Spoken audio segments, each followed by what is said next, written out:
Hi friends, welcome to TNPSC study point. இப்போ நம்ம பார்க்க போகிறது 7th ஃபஸ்ட் டேர்மில் 3rd யூனிட் புலி தங்கிய குகை. இதில் என்ன கொடுத்துருப்பாங்கன்னா, ஒரு ஆண்மகனோட வீரத்தை பற்றி கொடுத்துருப்பாங்க. பாடல் வரி எழுதுனது யாருன்னா காவற்பெண்டு. பாடல் வரி பார்த்துடலாம். சிற்றில் நற்றோன் பற்றி நின்மகன் யாண்டு உளனோ என வினவுதி என் மகன் யாண்டு உளன் ஆயினும் அறியேன் ஓரும் புலி சேர்ந்து போகிய கல்லலை போல ஈன்ற வயிறோ இதுவே தோன்றுவதன் மாதோ போர்க்களத்தில் தானே. அதுக்கான பொருள் என்ன அப்படின்னா, அந்த பெண் அவளை அந்த வயசானவளை பார்த்து கேட்பா அவங்க பையன் எங்கன்னு. ஸோ இதுக்கு இவள் பதில் சொல்லுவாள். என்ன சொல்லுவான்னா, என்னோடய வீட்டு தூணை பற்றி நிற்கிற பெண்ணே, என்னோட மகன் எங்கன்னு எனக்கு தெரியாது, ஆனால் அவன் புலி தங்கின குகை மாதிரி அவனை பெற்ற வயிறு இங்கே இருக்குது, அவன் கண்டிப்பாக போர்க்காலத்தில் தான் இருப்பான் அப்படின்னு அவங்க பதில் சொல்லுவாங்க. ஸோ அதுதான் இங்கே இந்த பாடல் கொடுத்துருக்காங்க. சரி, நமக்கு புரிகிற மாதிரி ஒரு உரை கொடுத்துருப்பாங்க, அதை படிச்சிடலாம். எம் சிறுகுடிலின் அழகிய தூணை பற்றி நின்று என் மகன் எங்கே என வினவும் பெண்ணே, அவன் இருக்கும் இடம் யான் அறியேன். யான் அறியேன்னா எனக்கு தெரியாதுன்னு அர்த்தம். புலி தங்கி சென்ற குகை போல் அவனை பெற்ற வயிறு இங்குள்ளது அப்படின்னு அவங்க வைத்த காமிச்சு அவங்க சொல்லுவாங்க இங்குள்ளது. ஸோ ஒருவேளை அவன் போர்க்களத்தில் இருக்கக்கூடும் அப்படின்னு சொல்லுவாங்க. சரி, சொல்லும் பொருளும் சிற்றில்னா சிறிய வீடு, கல்லறைனா கற்குகை, யாண்டுனா எங்கே, யாண்டுனா எங்கே, ஈன்ற வயிறுனா பெற்றெடுத்த வயிறு. ஓகே, அதே தான் பொருள். சிறிய அளவிலான எம் வீட்டின் தூணை பற்றி ஏதும் அறியாதவள் போல உன் மகன் எங்கே என்று கேட்கிறாய். அவன் எங்குள்ளான் என்று எனக்கு தெரியாது, ஆனாலும் புலி தங்கி சென்ற குகையை போல அவனை பெற்றெடுத்த வயிறு என்னிடம் உள்ளது. இங்கில்லை, அவன் இங்கே இல்லைன்னா போர்க்களத்தில் இருக்கக்கூடும், போய் காண்பாயாக, அங்கே போய் பாரு அப்படின்னு காவற்பெண்டு இந்த பாடலை சொல்லியிருக்காங்க. காவற்பெண்டு சங்ககால பெண்பார் புலவர். அவங்க ஆண்பார் புலவர் கிடையாது, பெண்பார் புலவர். சோழ மன்னனோட வீரம் பற்றி இதில் கொடுத்துருக்காங்க. ஸோ சோழ மன்னனோட பேரவை கோப்பெரும் நற்கிள்ளியோட செவிலி தாயாக விளங்கினவங்க தான் இந்த காவற்பெண்டு அப்படின்றவங்க. ஸோ இவங்க கல்வியில் தேர்ச்சியும் கவிபாடும் ஆற்றல் மிக்க இவர் சங்க காலத்தில் மக்களோட வீரத்தை கருப்பொருளாக கொண்டு இந்த பாடலை பாடியிருக்காங்க. இவங்க ஒரே ஒரு பாடல் தான் பாடியிருக்காங்க. அந்த பாடல் புறநானூற்றில் இடம்பெற்றுள்ளது. புறநானூறு 8 தொகை நூல்களில் ஒன்று. இந்நூல் பண்டைய கால மக்களோட வாழ்க்கை முறை, நாகரிகம், பண்பாடு, வீரம் இது எல்லாத்தையும் வெளிப்படுத்துது. நம்ம கொடுத்துருக்குற பாடல் 86வது பாடல். ஸோ காவற்பெண்டு எழுதுனது ஒரே ஒரு பாடல் தான், அது புறநானூற்றில் இருக்குது, 86வது பாடலாக. ஸோ அதை நோட் பண்ணிங்க. ஓகே, யாண்டு அப்படின்னா நம்ம முன்னாடியே பார்த்தோம், எங்கு, அப்புறம் பிரித்து எழுதுக சேர்த்து எழுதுக தான், அது ஈஸி தான். அடுத்தது பாஞ்சை வளம். அதாவது இது எப்படின்னா, பாஞ்சால நாட்டை பற்றி கொடுத்துருப்பாங்க. தமிழ்நாட்டில் பல வகையான நாட்டுப்புற இலக்கியங்கள் இருக்குது. அதை கதைப்பாடல் அப்படின்றத தழுவிய நிலையில் அமையும். நம்ம புராண பாடல்களை நிறைய வகை இருக்குது. அதில் வீரபாண்டிய கட்டபொம்மனோட வரலாற்றை கூறக்கூடிய ஒரு பாடல் தான் நம்ம கொடுத்துருக்காங்க. ஸோ இந்த டயக்ராம் பார்த்திங்கன்னா தெரியும். இங்கே புலியும் மாடும் ஒரே இடத்துல தண்ணி குடிக்குது. முயல் நாயை வேட்டையாடுது. அதாவது நாய் தான் பொதுவாக முயலை வேட்டையாடும், இங்கே கொஞ்சம் மாற்றமாக இருக்குது. ஸோ அதெல்லாம் பாடல் வரியில் வரும். பாடல் வரி பார்த்துடலாம். சுத்த வீரன் கட்டபொம்முதுரை துளங்கும் பாஞ்சை வளங்கள் சொல்வேன், நாட்டு வளங்களை சொல்லுகிறேன், பாஞ்சை கோட்டை வளங்களை கேடும் ஐயா. பாஞ்சால கோட்டையோட வளத்தை சொல்கிறேன் கேளுங்கங்கிறாங்க. கோட்டைகளாம் சுத்து கோட்டைகளாம், மதில் கோட்டைகள் தான் கெட்டி வேலைகளாம், வீட்டுள் உயர் மேடைகளாம். அதாவது வீட்டில் உயர்ந்த மணிமேடைகள், மெத்தை வீடுகளோ மதிலோடைகளாம், பூட்டுங்கதவுகள் நேர்த்திகளாம், பணம் பொக்கிஷ வீடும் பார் சாஸ்திகளாம். அடுத்தது ஆசார வாசல் அலங்காரம், துரை ராசன் கட்டபொம்மு சிங்காரம், ராசாதிராசன் அரண்மனையில் பாஞ்சை நாட்டரசன் கொழுவீற்றிருந்தான், விந்தையாக தெரு வீதிகளும் வெகு விஸ்தாரமாய் கடை வாசல்களும், அதாவது விஸ்தாரமாக இருக்குது அந்த வாசல், கடை, வீதி இதெல்லாம், நந்தவனங்களும் சந்தன சோலையும் அங்கே, நதியும் செந்நெல் கமுகும்னா பாக்கு, கமுகுகளும், வாரணம்னா யானை, வாரண சாலை ஒரு புறமாம், வரினா குதிரை வரும் சாலை ஒரு புறமாம், யானை வரக்கூடிய சாலை ஒரு பக்கம், குதிரை வரக்கூடிய சாலை ஒரு பக்கம், தோரண மேடை ஒரு புறம், தெரு சொக்கட்டான் சாரியலில் ஒரு புறம், சொக்கட்டான் சாரியல் ஒரு புறம், சோலையில் மாங்குயில் கூப்பிடுமாம், வளம் சொல்லி மயில் விளையாடுமா, அன்பு வளர்ந்தேறும் பாஞ்சால நாட்டில் சில அதிசயம் சொல்கிறேன். சில அதிசயங்கள் சொல்கிறாராம். என்னென்னா, முயலும் நாயை விரட்டிடுமாம் நல்ல முனையுள்ள பாஞ்சால நாட்டினிலே, பசுவும் புலியும் ஒரு துறையில் வந்து பால் குடிக்கும் தண்ணீர் தான் குடிக்கும். அதாவது பசுவும் புலியும் காமிச்செல்லாம் அந்த டயக்ராமில் அதுதான். அது தண்ணீர் குடிக்கும். கறந்த பாலையும் காகம் குடியாது. எங்கள் கட்டபொம்முதுரை பேர் சொன்னால்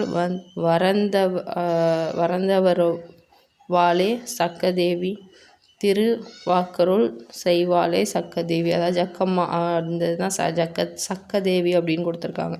சொல்லும் பொருளும் பார்த்தரலாம். சூரன்னா வீரன், பொக்கிஷம்னா செல்வம், ஜாஸ்தினா மிகுதி, விஸ்தாரம்னா பெரும் பரப்பு, வாரணம்னா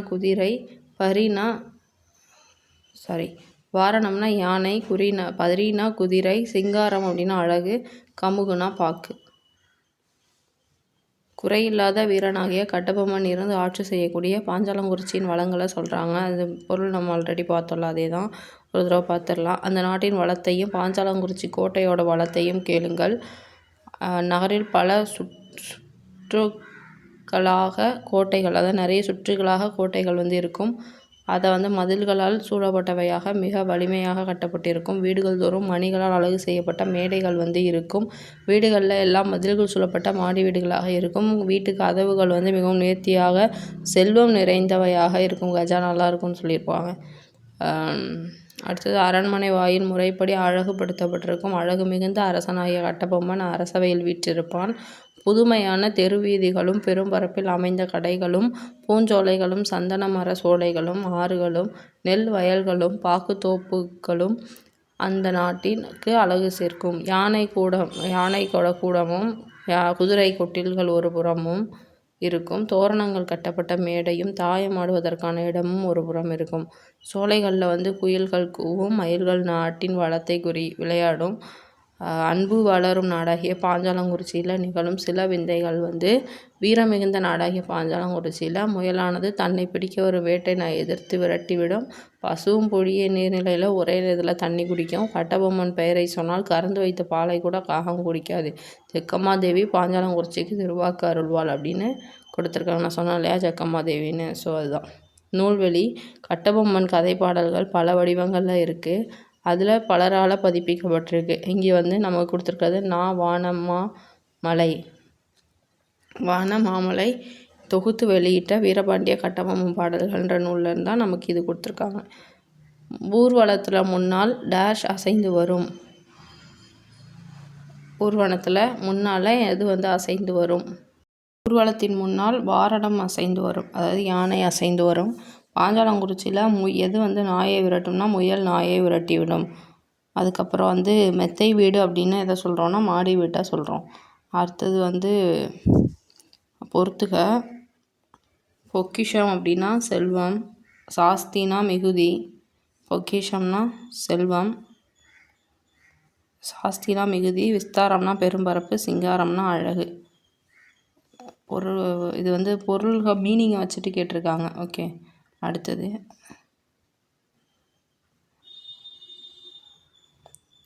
தேசியம் காத்த செம்மல் பசும்பொன் முத்துராமலிங்க தேவர். இது ரொம்ப ரொம்ப முக்கியமான படம். இதுக்கப்புறம் வரக்கூடிய கப்பலோட்டிய தமிழன் ரெண்டுமே முக்கியம்தான். முத்துராமலிங்க தேவரை பொறுத்த வரைக்கும் இந்த பாடத்தில் உள்ள ஒவ்வொரு வரியும் முக்கியம், நல்லா பார்த்துக்கணும். ஓகே, இதுக்கு ஃபஸ்ட்டு நம்ம பாடத்துக்குள்ளே போகிறதுக்கு முன்னாடி வாய்ப்பூட்டு சட்டம் 2 பேருக்கு போட்டிருப்பாங்க. அது யாருன்னா திலகருக்கும் தேவருக்கும் போட்டிருப்பாங்க. இவருடைய பிறந்த வருஷம் 1908 அக்டோபர் 30, இறந்த வருஷம் 1963. ஓகே, அடுத்தது ஒரு வார இதழ் நடத்தியிருப்பார்.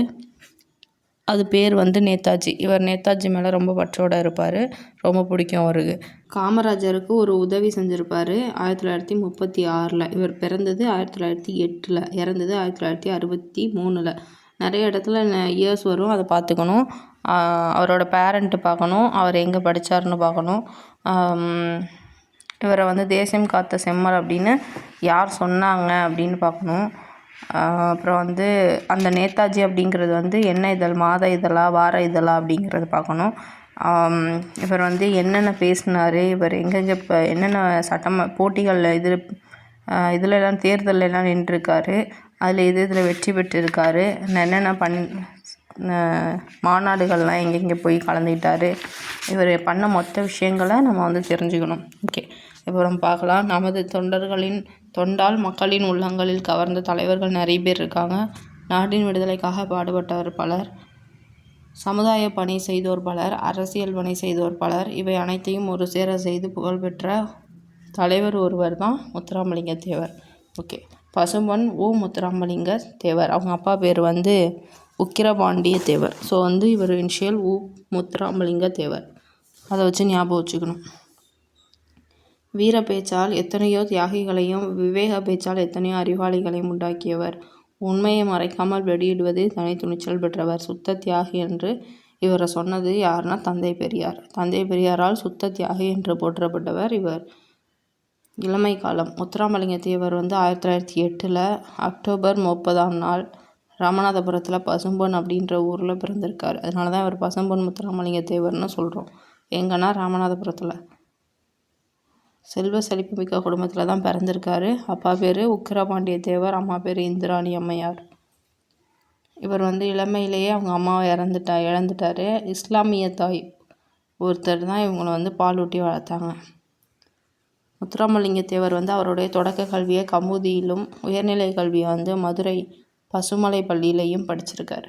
அது கிராமம். ஸோ அங்கேருந்து மதுரைக்கு போகிறாரு. ஆனால் ராமநாதபுரத்தில் படிச்சுட்டு இருக்கும் பொழுது அந்த ஊரில் வந்து பிளேக் நோய் வர்றதுனால அவர் படிப்பு வந்து ஸ்டாப் ஆகிடுது.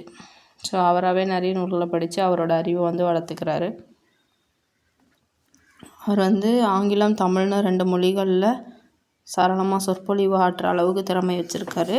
அது மட்டும் இல்லாமல் சிலம்பம், குதிரையேற்றம், துப்பாக்கி சுடுதல், சோதிடம், மருத்துவம் இதிலெல்லாம் அவருக்கு வந்து ஆற்றல் இருக்குது. இதில் சிலம்பம், குதிரையேற்றம், துப்பாக்கி சுடுதல், ஜோதிடம், மருத்துவம் இதிலெல்லாம். ஸோ வந்து இதிலெல்லாம் ஆர்வமாக இருந்திருக்காரு. விடுதலை போராட்டத்தில் அவரோட பங்கு என்ன அப்படின்னா, இவர் பேச்சால் நிறைய மக்கள் வந்து எழுச்சியை வந்து ஏற்படுத்துகிறாரு. வீர உரையை கேட்ட மக்கள் வந்து ஆங்கிலேயருக்கு எதிராக போராட தொடங்குறாங்க. ஸோ வாய்ப்பூட்டு சட்டத்தின் மூலமாக இவருக்கு பேசக்கூடாது அப்படின்னு சட்டம் போடுறாங்க. ஸோ இந்த சட்டத்தின்படி இன்னொருத்தருக்கும் போடுவாங்க. யாருன்னா பாலகங்காதர திலகர். இவங்க 2 பேருக்கும் தான் அந்த சட்டம் போட்டிருப்பாங்க. ஸோ 2 பேராலையும் பேச முடியாது. அடுத்தது தென்னாட்டில் அந்த சட்டத்திற்கு ஆளாக்கப்பட்டவர் முத்துராமலிங்க தேவர். ஓகே, இவரது விடுதலை வேட்கையை அறிந்தவர் யாருன்னா திரு கல்யாண சுந்தரார், திருவிக. இவரை வந்து தேசியம் காத்த செம்மல் அப்படின்னு பாராட்டுறாரு. ஸோ சுத்த தியாகின்னு சொன்னது தந்தை பெரியார், தேசியம் காத்த செம்மல்னு சொன்னது திருவிக. ஓகே, வங்க சிங்கம் அப்படின்னு போற்றப்பட்ட நேதாஜி சுபாஷ் சந்திர போஸ். வங்க சிங்கம் யாருன்னா நேதாஜி சுபாஷ் சந்திர போஸ். அவரோட நெருங்கிய நட்பு கொண்டிருந்தார். அவர் வந்து அரசியல் குருவாகவும் ஏற்றுக்கிட்டார். யாரா நேதாஜியை. முத்துராமலிங்க தேவரோட அழைப்பை ஏற்றுக்கிட்டு 1939 அந்த டைமில் செப்டம்பர் மாதத்தில் நேதாஜி வந்து மதுரைக்கு வராரு. ஸோ 1939 இவர் வேண்டுகோளுக்கு இணங்க செப்டம்பர் 6 நல்லா நோட் பண்ணிக்கணும். செப்டம்பர் 6 மதுரைக்கு வர்றது யாருன்னா நேதாஜி வங்க சிங்கம். அவர் வங்கத்தை சேர்ந்தவர். ஸோ அதை நோட் பண்ணிங்க. நேதாஜி தொடங்கிய இந்திய தேசிய இராணுவத்தில் முத்துராமலிங்க தேவரோட முயற்சியால் நிறைய தமிழ் மக்கள் வந்து போகிறாங்க. ஸோ விடுதலைக்கு பிறகு நேதாஜி அப்படின்ற பெயரில் வார இதழ் ஒன்றையும் நடத்துகிறார். எதுக்கு? விடுதலைக்கு அப்புறம். இவருடைய பேச்சாற்றல் பற்றி, இவர் வந்து எல்லாரையும் கவர்ற விதமாக பேசுவார். சாயல்குடி அப்படின்ற ஊரில் வந்து விவேகானந்தரோட பெருமையை பற்றி 3 மணி நேரம் 3 hours கண்டினியூஸாக பேசியிருக்காரு. அந்த கூட்டத்தில் யார் இருந்தாங்கன்னா காமராஜரும் இருந்திருக்காங்க. இது மாதிரி ஒரு பேச்சை நான் கேட்டதே இல்லை. முத்துராமலிங்க தேவரோட வீரமிக்க பேச்சு வந்து விடுதலை போருக்கு மிகவும் உதவும் அப்படின்னு சொல்லி காமராஜர் சொல்கிறாரு. இது ரொம்ப முக்கியமானது. பசும்பொன்னில் உள்ள இதுக்கு முன்னாடி ஒரு பாக்ஸ் இருக்கும் இல்லையா, அந்த பாக்ஸ் நான் சொல்கிறேன், இப்போ நோட் பண்ணிக்கங்க. என்னென்னா 1936 ஒரு தேர்தல் நடக்கும் விருதுநகரில். அதில் போட்டிடுறது காமராஜர் வந்து முன் வருவார். ஆனால் அவரால் போட்டியிட முடியாது. உள்ளாட்சிக்கு வந்து நகராட்சிக்கு வந்து வரி கட்டினவங்க மட்டும்தான் அந்த தேர்தலில் பங்கிட முடியும். ஸோ காமராஜருக்காக இவர் ஒரு ஆட்டை வாங்கி அதுக்கு வந்து வரி கட்டியிருப்பார். ஸோ அதுக்கப்புறம் காமராஜர் வந்து அந்த போட்டியில் கலந்துருந்துருப்பார். ஸோ இந்த மாதிரியா காமராஜருக்கு உதவி செஞ்சுருப்பார். இப்போ 1936 பசும்பொன் பசும்பொன்னில் உள்ள முத்துராமலிங்க தேவர் நினைவிடத்தில் அவர் தோன்றி மறைந்த அக்டோபர் 30, அதாவது அக்டோபர் 30 தமிழக அரசு சார்பில் அரசு விழா எடுக்கப்படுது எப்போதுமே. அடுத்தது தமிழக சட்டமன்றம் அவரோடது தமிழக சட்டமன்றத்தில் அவரோட திருவுருவப்படம் திறந்து வைக்கப்பட்டு இருக்குது. சென்னை அரசுலேயும் சிலை வச்சுருக்காங்க. சென்னை அரசு சார்பாகவும் சிலை சென்னையிலையும் வச்சுருக்காங்க சிலை. இந்திய நாடாளுமன்ற வளாகத்துலேயும் அவர் சிலை வச்சுருக்காங்க. 1995 தபால் தலை வெளியிட்டிருக்காங்க. 1997 அவர் பேர் என்ன, அப்துல் கலாமுக்கு பாரத ரத்னா விருது கொடுத்துருப்பாங்க. 1995 இவருக்கு தபால் தலை வெளியிட்டிருக்காங்க. ஓகே. 1932 காந்தியடிகள் கைது செய்யப்பட்டதை எதிர்த்து போராட்டம் பண்ணது கொடிக்காத்த குமரன், திருப்பூர் குமரன். அவர் கொடியை பிடிச்சிட்டே இறந்து போயிருப்பார் அந்த இதில். ஸோ இது அக்டோபர் 30 அன்னைக்கு விழா எடுக்கிறாங்க இவருக்கு. அவருக்கு தமிழக சட்டமன்றத்தில் திருவுருவப்படம் இருக்குது. சென்னையில் திருவுருவப்படம் வச்சுருக்காங்க. இந்திய நாடாளுமன்றத்துலேயும் அவருக்கு சிலை வச்சுருக்காங்க. 1995 தபால் தலை வெளியிட்டிருக்காங்க. ஓகே. அடுத்தது மேலும் தலைவர்கள் முத்துராமலிங்க தேவரோட பேச்சை பாராட்டியிருக்காங்க. அது மட்டும் இல்லாமல் தென்னாட்டு சிங்கம் அப்படின்னு சொல்லி அது சால பொருந்தும், பார்த்த உடனேயே நினைத்தேன், அவர் பேசத் தொடங்கியதும் சிங்கத்தின் முகம் போலவே இருந்தது. அதாவது அண்ணா சொல்கிறார், தென்னாட்டு சிங்கம், வங்க சிங்கம் யாருன்னா இவர் நேதாஜி, வங்கத்தோட சிங்கம்னா நேதாஜி, தென்னாட்டு சிங்கம்னா முத்துராமலிங்க தேவர். முத்துராமலிங்க தேவர் தான் தென்னாட்டு சிங்கம்னா அண்ணா தான் அவரை சொல்லுவாங்க. அடுத்தது முத்துராமலிங்க தேவரோட பேச்சு உள்ளத்திலிருந்து வெளிவருகிறது, உதடுகளிலிருந்து அல்ல. உள்ளத்தால் எதிலும் பற்றற்று உண்மையென பட்டதை மறைக்காமல் அப்படியே பேசிவிடுவது அவர் வழக்கம் அப்படின்னு ராஜாஜி சொல்கிறாரு. ஸோ இதனால் பார்த்தீங்க, ராஜாஜி சொல்கிறாரு, பாராளுமன்றத்தில் இவர் ஆங்கிலத்தில் பேசிய பேச்சு வெள்ளையர் காலத்தில் வல்லபாய் பட்டேல் போன்ற மேதைகள் பேசிய பேச்சு போல் இருந்ததாக வட இந்திய இதழ்கள் பாராட்டுது. எங்கே, நார்த் இந்தியனோட மேகசின்ஸ்லாம். இவர் சட்டமன்ற உறுப்பினராக இருக்கும் பொழுது நிறைய உரையெல்லாம் ஆற்றியிருக்காரு. அதெல்லாம் நிறைய பேர் பாராட்டியிருக்காங்க. ஓகே. இப்போ அவரோட தேர்தல் வெற்றிகளை பார்க்கலாம். இவர் ஃபஸ்ட்டு மக்களோட நிறைய ஆதரவு இவருக்கு கிடைக்கிது. 1937 சட்டமன்ற தேர்தல். 1937 ராமநாதபுரத்தில் அரசர் சண்முக ராஜேஸ்வர சேதுபதியை எதிர்த்து போட்டிடுறாரு. ஸோ சண்முக ராஜேஸ்வர சேதுபதி 1937 சட்டமன்ற தேர்தலில். 1937 அடுத்தது அப்போது லண்டனில் இருந்த பாரிஸ்டரில் படித்து வந்த தோழர் டி.கே. தங்கமணி. அவர் இந்திய தேர்தலில் ராமநாதபுரம் மன்னரை எதிர்த்து போட்டியிட்ட தேவர். அவரோட வெற்றியை வெப்பிலி அரசை எதிர்த்து போட்டியிட்ட வி.வி. கிரி அவர்களின் வெற்றியையுமே இந்திய மாணவர்கள் எதிர்பார்த்திருந்தோம் அப்படின்னு லண்டனில் இருந்த டி.கே. தங்கமணி சொல்கிறாரு. டி.கே. அடுத்தது 1946 அங்கே அந்த தேர்தலில் போட்டி இல்லாமல் வெற்றி பெறார், போட்டியின்றி வெற்றி பெற்றார். 1937 1946 அடுத்தது 1952 ஆஃப்டர் இண்டிபெண்டன்ஸ்க்கு அப்புறம். 1957 2 சட்டமன்ற தேர்தலையும் நாடாளுமன்ற தேர்தல்களையும் போட்டியிட்டு 2லையுமே வெற்றி பெறார். 1962 அதனால நாடாளுமன்ற தேர்தலில் உடல்நடை காரணமாக பரப்புரை செய்ய முடியாத டைம்லையும் அவர் வெற்றி பெறார். இப்போ 1937 1946 46 தான் போட்டி இல்லாமல் வெற்றி பெறார். அடுத்தது 1952 1957 1962.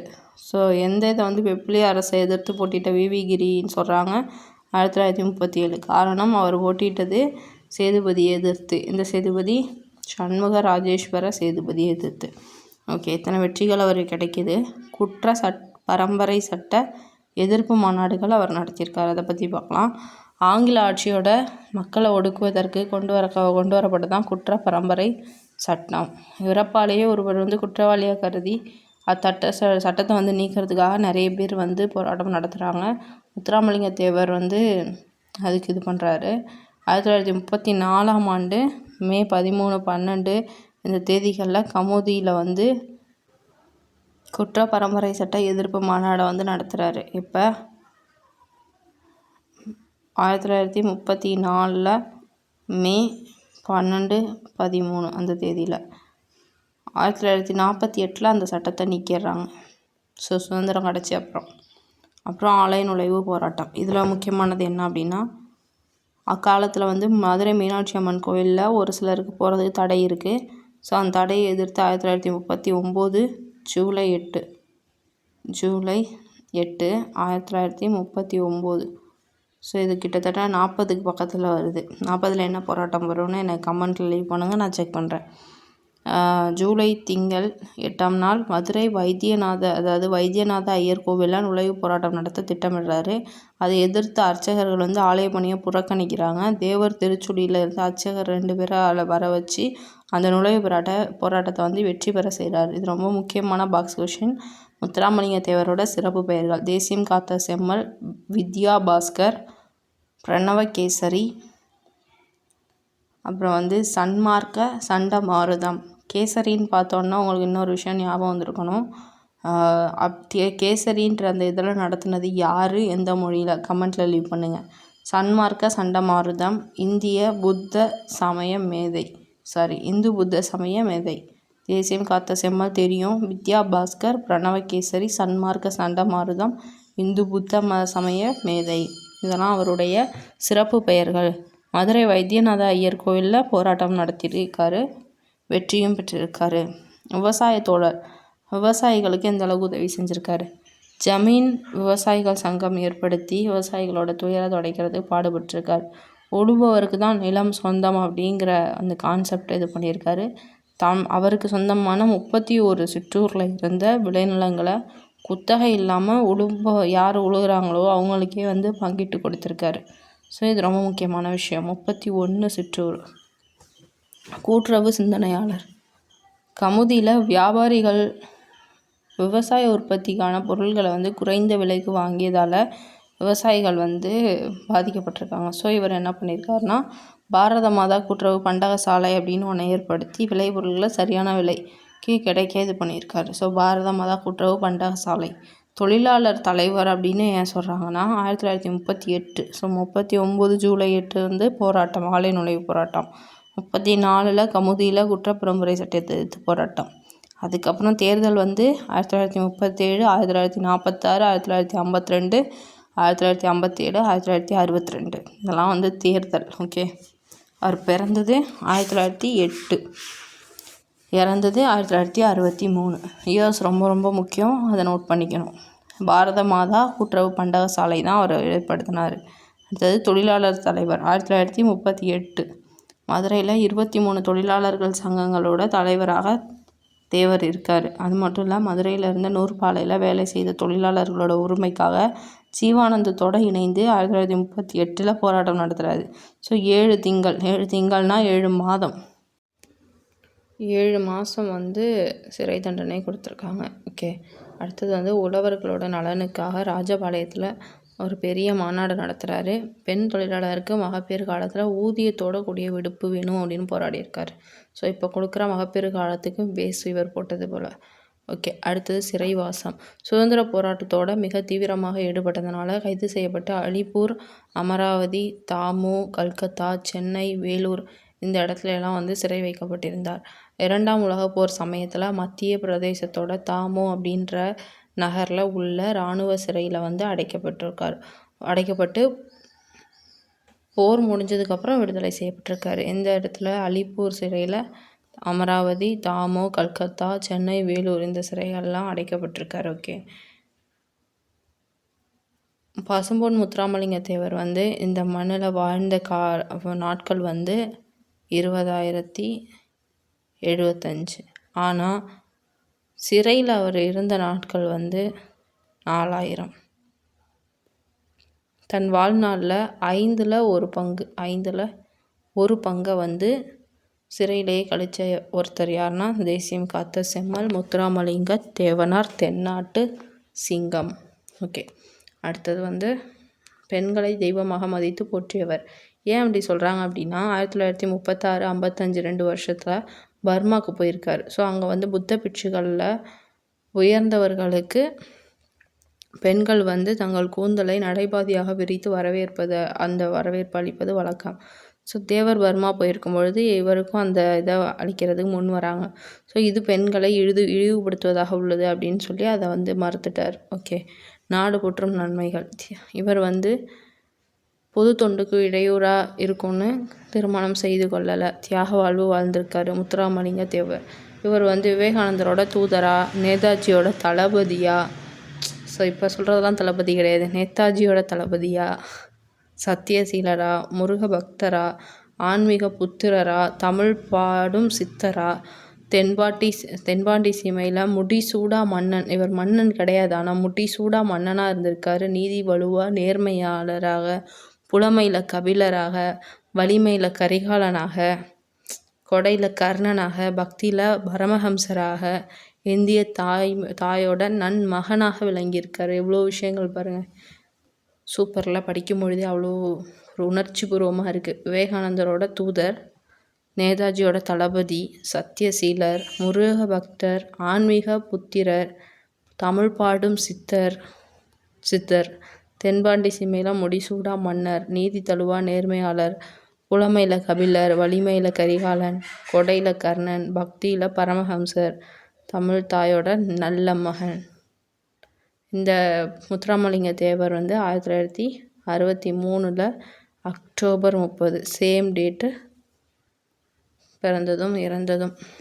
ஸோ வந்து இறந்துருக்காரு.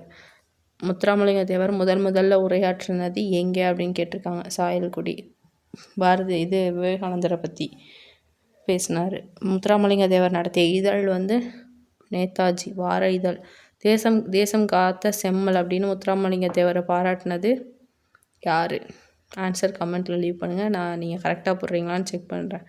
ஓகே, அடுத்தது கப்பலோட்டிய தமிழர். இதில் முக்கியமான பாயிண்ட்ஸ் என்ன அப்படின்னா, கப்பலோட்டிய தமிழர்னால் நம்ம யாரை சொல்கிறோம்? வ.உ.சி. அதாவது வ.உ. சிதம்பரனார். இவர் வந்து ஃபஸ்ட் இந்த பாக்ஸில் இருக்கிறத பார்த்துடலாம். தென்னாட்டில் தூத்துக்குடி வந்து எல்லாருக்குமே தெரியும். ஸோ அங்கே வந்து அந்த இடத்த வந்து அந்த இடத்தோட பெருமையை வந்து இவர் பெருமையாக்கி கொண்டார். யார்? அவர் தான் சிதம்பரனார். ஓகே, அடுத்தது வந்து இவர் வந்து தன்னலம் இல்லாமல் தனிப்பெரும் தொண்டர், அதாவது தன்னலம் இல்லாத ஒரு தொண்டர். ஓகே, இந்திய கடலாட்சி எமதே என கருதி இருமாந்திருந்த, அதாவது இந்திய கடலாட்சி வந்து ஆங்கிலேயர்கள் வந்து அப்படி அவங்க தான் அப்படின்னு இருந்ததை வந்து இல்லை அப்படின்னு காட்டினவர் இவர் தான். ஓகே, இதில் என்ன கொடுத்துருக்காங்கன்னா, ஃபஸ்ட்டு வந்து கொற்கை பெருந்துறையில் தான் இது நடக்குது. அதெல்லாம் நமக்கு முக்கியம் இல்லை. இந்த இதுதான் ஒரே ஒரு இதுதான். வசையொழிய வாழ்வாரே வாழ்வார்னு சொன்னது எதுனா வள்ளுவர். வசை ஒழிய வாழ்வாரே வாழ்வார் அப்படின்னு சொன்னது திருவள்ளுவர்.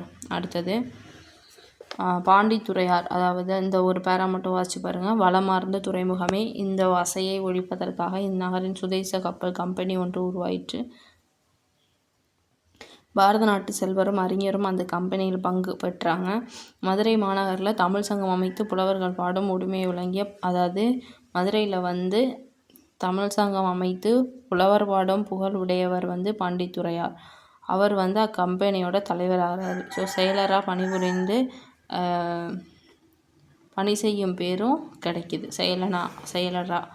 அடுத்தது வந்து இதில் வந்து வெள்ளோட்டம் பார்ப்பறதுக்காக அந்த கப்பல் வந்து கொழும்பு துறையை வந்து நோக்கி புறப்படுறது. இதெல்லாம் ரொம்ப முக்கியம் இல்லை, பட் ஆனால் வெள்ளோட்டம் பார்க்குறது கொழும்பு துறையை நோக்கி போகுதுன்னு ஞாபகம் வச்சுங்க. அடுத்தது வந்து வந்தே மாதரம் என்ற சுதேச மந்திரம் வந்து வங்க நாட்டில் பிறந்தது. எங்கே பிறந்தது? வங்க நாட்டில் பிறந்தது.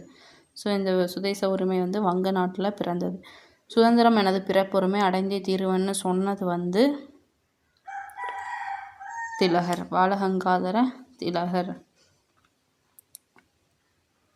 தென்னாட்டில் தோன்றிய நாவரீருடைய நண்பர் யாருன்னா பாரதியார். ஸோ வந்து பாரதியார் வந்து வந்தே மாதரம் என்போம், எங்கள் மாநிலந்தாயை வணங்குது என்போம் அப்படின்னு சொன்னது வந்து பாரதியார். ஸோ இந்த லைனை சொன்னது பாரதியார். சுதந்திரம் எனது பிறப்புரிவேன், அதை நான் பிறப்புரிமை அதை நான் அடைஞ்சே தீருவேன்னு சொன்னது திலகர். இந்த லைனை சொன்னது பாரதியார். ஓகே, அடுத்தது வந்து பாக்ஸ் பாருங்கள். சிதம்பரனாரின் பிரசங்கத்தையும் வஉசியோட பிரசங்கத்தையும் பாரதியாரோட பாட்டையும் கேட்டால் செத்த பிணம் கூட உயிர் பெற்று எழும். இது உண்மையான விஷயம். புரட்சி ஓங்கும், அடிமைப்பட்டு கிடந்த நாடு 5 நிமிடங்களில் விடுதலை பெறும் அப்படின்னு சிதம்பரனாருக்கு இரட்டை வாழ்நாள் சிறை தண்டனை வழங்கிய நீதிபதி பென்ஹே சொல்கிறாரு. யார் சொன்னதுன்னா பென்ஹே வந்து சொல்கிறாரு. ஓகே, என்ன சொல்கிறாரு? சிதம்பரனாரோட பிரசங்கத்தையும் பாரதியாரோட பாட்டையும் கேட்டால் செத்த பிணம் கூட உயிர் பெற்றும் புரட்சியெல்லாம் ஓங்கிடும், 5 நிமிஷத்தில் நாடு அடிமையிலேருந்து மீண்டுடும் அப்படின்றத வந்து அவருக்கு இரட்டை வாழ்நாள் சிறை தண்டனை வழங்கின நீதிபதி சொல்கிறார். அப்போ எந்த அளவுக்கு அவர் வந்து பவரான ஆளுன்னு பார்த்துக்கங்க. ஓகே, அடுத்தது வந்து கோவை சிறையிலும் கண்ணனூர் சிறையிலையும் அவர் வந்து கடும்பணி செஞ்சுருக்காரு. அதாவது கொடும்பணினா என்னென்னா ரொம்ப சிறை தண்டனை வந்து ஹெவியாக இருந்திருக்கு. விடுதலை புரிந்த அருந்தவம்னு உளம் மகிழ்றாரு. அதாவது விடுதலைக்காக இவர் செஞ்ச விஷயங்கள் தான் அப்படின்றதுனால அவர் சந்தோஷப்படுறாரு. தொல்காப்பியத்தை படித்து என் தொல்லையெல்லாம் மறந்தேன். தொல்காப்பியத்தை படித்து தான் தொல்லையெல்லாம் மறக்கிறாரு. இந்நிலையை கற்று என் இன்னல்களெல்லாம் வென்றேன். இது இந்நிலை. அதை கற்றுக்கிட்டு அவர் இன்னல்களையெல்லாம் மறக்கிறாராம். அடுத்தது ஆங்கில மொழியில் வந்து ஆலன் அப்படின்றவர் எழுதின நூல்களில் ஒன்று வந்து மனம் போல் வாழ்வு. அது தமிழில் வந்து அவர் மொழிபெயர்க்கிறார். யாருன்னா சிதம்பரனார். அடுத்தது உயர்ந்த நூல்களில் வந்து கண்ட உண்மையை வந்து இளைஞர்கள் அறிந்து கொள்ளும்படி மெய்யறிவு மெய்யறம்ன்ற நூல்களை வந்து எழுதினார். ஸோ இவர் எழுதினது என்னென்னா மனம் போல் வாழ்வுங்கிறத மொழிபெயர்த்திருக்காரு, மெய்யறிவு மெய்யறத்தை எழுதியிருக்காரு. இப்போ பாய காண்பது சுதந்திர வெள்ளம், பணியை காண்பது வெள்ளையர் உள்ளம் அப்படின்னு சொன்னது வஉ சிதம்பரனார். அடுத்தது ராபி சேது.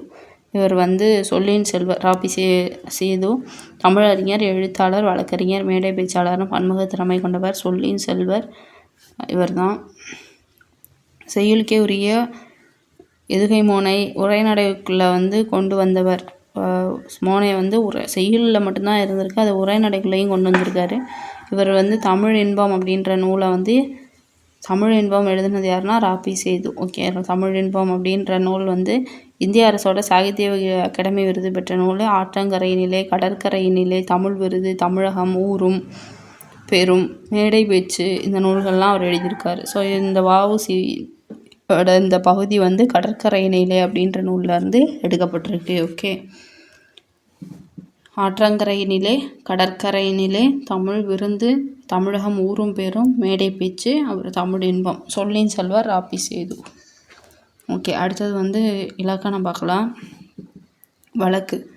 இதில் வந்து எழுத்திலும் பேச்சிலும் சொற்களை பயன்படுத்தும் முறை தான் வந்து வழக்கு.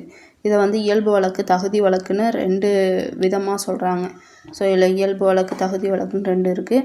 ஃபஸ்ட்டு நம்ம இயல்பு வழக்கை பற்றி பார்த்துடலாம். ஒரு பொருளுக்கு உரிய இயல்பான சொற்களால் குறிப்பிடப்படுவது இயல்பு வழக்கு. அதில் 3 வகை இருக்குது. அது என்னென்னா இலக்கணமுடையது, இலக்கண போலி, மருவு. ஃபஸ்ட்டு இலக்கணமுடையதுன்னா என்னென்னு பார்க்கலாம். வழக்கில் 2 டைப் இருக்குது, இயல்பு, தகுதி. இயல்பு வழக்கில் 3 டைப் இருக்குது. இயல்பு இலக்கணமுடையது, இலக்கண போலி, மருவு. தகுதி வழக்கில் 3 இருக்குது. அது டக்கர டக்கால், மங்களம், குழுவுக்குறின்னு சொல்லுவோம். ஃபஸ்ட் நம்ம இலக்கணமுடையது இதெல்லாம் பார்த்துடலாம். இது வந்து இயல்பு வழக்கில் உள்ள ஒரு டைப்பு. இது வந்து என்ன அப்படின்னா இலக்கணமுடையது அப்படின்னா நிலம், மரம், வான், எழுது ஆகிய சொற்களை வந்து பார்க்கும் பொழுது இந்த இதில் பொருள் மாறுபாடு இல்லாமல் இயல்பாக இருக்கும். ஸோ இந்த மாதிரி இலக்கண நெறிமுறை மாறாமல் அமைந்த சொற்களை வந்து இலக்கணமுடையது அப்படின்னு சொல்கிறோம். அடுத்தது இலக்கண போலி. இலக்கண போலினா என்ன அப்படின்னா இதை வந்து நம்ம முன்பின் தொக்க போலி அப்படின்னும் சொல்லுவோம் இலக்கண போலியை. ஏன் அப்படின்னா இந்த இல்லத்தின் முன் அப்படின்றத வந்து இல்முன் அப்படின்னு சொல்லுவோம். அதே மாதிரி நம் முன்னோர்கள் வந்து முன்றில் அப்படின்றத மாற்றி சொல்லுவாங்க. ஸோ கிளையோட நுனியை வந்து கிளை நுனின்னு சொல்லணும், ஆனால் நம்ம நுனி கிளை அப்படின்னு சொல்கிறோம். இது இலக்கண முறைப்படி இல்லை, ஆனாலும் இலக்கணம் உடையவை போல ஏற்றுக்கொள்ளப்படும் சொற்கள் இலக்கண போலின்னு சொல்கிறோம். ஸோ இலக்கண போலினா நமக்கு ஞாபகம் வர கூடியது இல்லத்தின் முன் இல்முன். இல்லத்தின் முன்பகுதியை இல்முன்னு சொல்லுவோம், ஆனால் அதை வந்து முற்றில் அப்படின்னு சொல்கிறாங்க. அதே மாதிரி கிளை நுனியை நுனிக்கிளைன்னு சொல்கிறோம். இது மாதிரி உள்ளது இலக்கண போலி. ஓகே, அடுத்தது வாசல். வாயிலை வந்து வாசல்னு சொல்கிறோம். அதாவது இல்லத்துக்கு நுழையும் வழி வந்து இல்வாய் அப்படின்னு சொல்லணும், இல்லத்தின் வாயின்னு. ஆனால் வாயில் அப்படின்னு நம்ம சொல்கிறோம். இது இலக்கண போலி.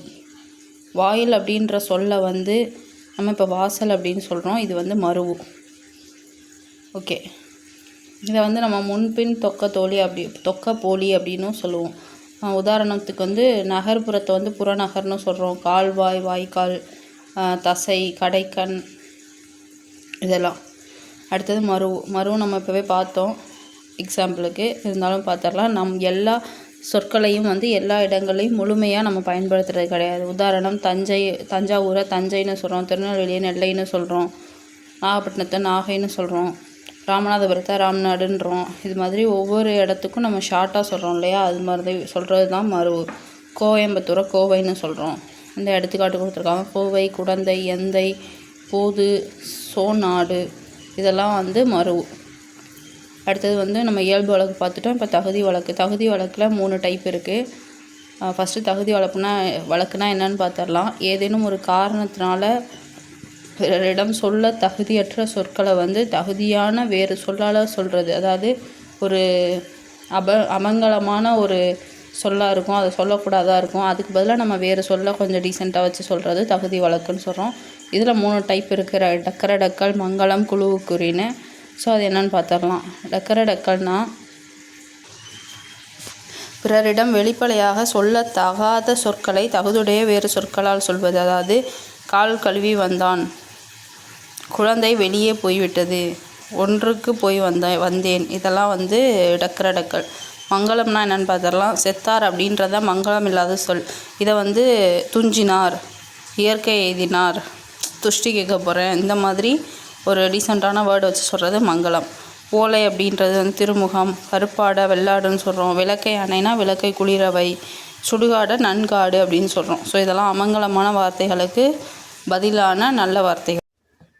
குழுவுக்குறி அப்படின்னா நிறைய பேர் இருக்கக்கூடிய இடத்துல சிலர் அவங்களுக்குள்ளே பேசிக்கிறது, அது அவங்களுக்கு மட்டும்தான் புரியும், அந்த மாதிரி உள்ளது தான் குழுவுக்குறி. உதாரணத்துக்கு பொன்னை பறி அப்படின்னா பொற்கொல்லன்னு சொன்னாங்கன்னா அது வந்து பொற்கொல்லர்களுக்கு மட்டும்தான் புரியும். அது மாதிரி ஆடையை காரை அப்படின்னு யானைப்பாகன்னு சொன்னான்னா அது வந்து யானைப்பாகர்களாக இருக்கக்கூடியவங்களுக்கு தான் அது புரியும், நமக்கெல்லாம் புரியாது. இது மாதிரி ஒரு பர்டிகுலர் குழுவை சேர்ந்தவங்க அவங்களுக்குள்ளே பயன்படுத்தக்கூடிய வேர்டை வந்து குழுவுக்குறி அப்படின்னு சொல்லுவோம். இந்த மாதிரி ஒரு டக்கர், மங்களம், குழுவுக்குறி இது 3மே வந்து ஒரு சொல்லுக்கு மாற்றாக வேறு சொல்ல பயன்படுத்தக்கூடிய முறை. இன்னொன்று நாகரிகம் கருதி மறைமுகமாக குறிப்பிடுதல் வந்து டக்கல். மங்களமற்ற சொற்களை நீக்கி மங்கள சொற்களை பயன்படுத்துகிறது மங்களம். பிறர் அறியாமல் ஒரு குழுவுக்கு மட்டும் புரிகிற மாதிரி சொல்கிறது குழுவுக்குறி. இதுதான் நம்ம பார்த்தாச்சு. ஓகே, அடுத்தது வந்து போலி. போலி அப்படின்னா என்னென்னா பேர்லேயே இருக்குது. அறம் செய்ய விரும்பு, இது வந்து யார் சொன்னதுன்னா ஔவையார் சொன்னதுன்னு நமக்கு தெரியும். ஸோ அரண் வலியுறுத்துதல்ன்றது வந்து திருக்குறள் அதிகாரங்களில் ஒன்று. இது மாதிரி இந்த தொடரில் வந்து அறம் அரண் ரெண்டும் வந்து ஒரு எழுத்து மாறி இருக்குது, ஆனால் பொருள் மாறுபடலை, ஒரே பொருள் தான், எழுத்து மாறி மட்டும் இருக்குது. இந்த மாதிரி சொல்லோட முதல் இடை கடை, அதாவது இறுதி, இந்த மாதிரி சொல்லோட முதல் இடை கடையில் இயல்பாக இருக்க வேண்டிய ஒரு எழுத்துக்கு பதிலாக வேறொரு எழுத்து இருந்துச்சு அதே பொருளை தருது அப்படின்னா அதை போலின்னு சொல்கிறோம். எக்ஸாம்பிள் பார்த்தா உங்களுக்கு புரிஞ்சிடும். இன்னொன்று போலியை வந்து போல இருத்தல் அப்படின்னும் சொல்லலாம். இந்த போலியில் நிறைய டைப்ஸ் இருக்குது. அது என்னென்னா முதல் போலி, இடைப்போலி, கடைப்போலி. சொல்லுக்கு முதல்ல இருந்தால் முதல் போலி, இடையில இருந்தால் இடைப்போலி, கடைசியாக இருந்தால் கடைப்போலி. ஃபஸ்ட்டு முதற் போலினா என்னென்னு பார்த்துடலாம். பசல் அப்படிங்கிறத வந்து பைசல் அப்படின்னு சொல்லுவாங்க. மஞ்சு அப்படிங்கிறத மைஞ்சு அப்படிம்பாங்க. மயலை மையல்னுவாங்க. ஸோ இதில் வந்து எல்லாத்துலேயுமே என்ன இருக்குன்னா முதல் எழுத்து மட்டும்தான் மாறி இருக்கும். இதை வந்து முதல் போலி அப்படின்னு சொல்லுவோம். அதே மாதிரி இது 2வது எழுத்து. அமைச்சு, அமைச்சு, இளஞ்சி, இளைஞ்சி, அரையர், அரையர், இந்த மாதிரி இது 2வது சொல் மாறி இருக்கும். கடைப்போலினா கடைசி எழுத்து மாறி இருக்கும். அகம், அகன், நிலம் நிலன், முகம் முகன், பந்தல் பந்தர், வந்திருக்கு பார்த்தீங்களா, சாம்பல் சாம்பர். ஸோ இதெல்லாம் வந்து கடைபோலி, ஆனால் பொருள் மாறாது. அக்ரிணை பொது பெயர் அக்ரிணை பெயர்களில் இறுதியில் இருக்கக்கூடிய மகர எழுத்துக்கு பதிலாக நகரம் வந்து கடைப்பொழியாக வரும். லகரத்திற்கு பதிலாக ரகரம் வந்து கடைப்பொழியாக வரும். அதாவது மகர எழுத்துக்கு பதிலாக நகரம் வரும், லகரத்துக்கு பதிலாக ரகரம் வரும். அதுக்கு உதாரணம் இந்த சாம்பல், வந்திருக்கு. அது மாதிரி இம்முக்கு இன்னும் வந்திருக்கு இல்லையா, அதுதான் மகரத்துக்கு பதிலாக நகரம் வரும் அப்படின்னு சொல்லியிருக்காங்க. ஓகே, அடுத்தது முற்றுப்போலி. முற்றுப்போலினா என்ன அப்படின்னா, மொத்த வார்த்தையுமே மாறி இருக்கும் ஆனால் பொருள் மாறாது. முற்றும் மாறி இருக்கும். 3 வகை போலிகள் மட்டும் இல்லாமல் வேறொரு வகை போலியும் இருக்குது. அது என்ன அப்படின்னா, 5 அப்படிங்கிறத 5 அப்படிங்கிறத 5ன்னு சொல்லுவோம். இது மாதிரி ஒரு சொல்லோட மொத்த இதுவும் மாறி இருக்கும் ஆனால் பொருள் மாறாமல் இருக்கிறத முற்றுப்போலி அப்படின்னு சொல்கிறோம். ஓகே, இப்போ நம்ம வந்து போலி பற்றி பார்த்துட்டோம். அப்புறம் இன்னொன்று பற்றி பார்த்தோமே, என்னது, வழக்கு. அதாவது இயல்பு வழக்கு, தகுதி வழக்கு, அது ரெண்டையும் பார்த்தோம். இயல்பு வழக்கில் 3 டைப் பார்த்தோம். இலக்கணம் உடையது, இலக்கணம், போலி, மருவு. தகுதி வழக்கில் டக்கர டக்கர், மங்களம், குழுவுக்குறின்னு 3 பார்த்தோம். ஓகே, இது நீங்கள் வந்து முதல் போலி, இது இடைப்போலி, கடைப்போலி பொருத்தி பாருங்கள். அடுத்தது வந்து கடைசியாக புக் பேக்கு பின்னாடி உள்ள பயிற்சியெல்லாம் செஞ்சு பாருங்கள். கலைச்சொற்கள் நல்லா படிச்சுங்க. ஓகே, கலைச்சொற்கள் ரொம்ப முக்கியம். கலைச்சொற்கள் நல்லா பார்த்துங்க. தனியாக எழுதி வச்சு படித்தா கூட ஓகே தான். ஓகே ஃப்ரெண்ட்ஸ், நம்ம இப்போ 7th ஃபஸ்ட்டு டேர்மில் 3rd யூனிட் பார்த்தாச்சு. அடுத்து நம்ம 7th செகண்ட் டேர்மில் 1st யூனிட் பார்க்கலாம். தேங்க்யூ.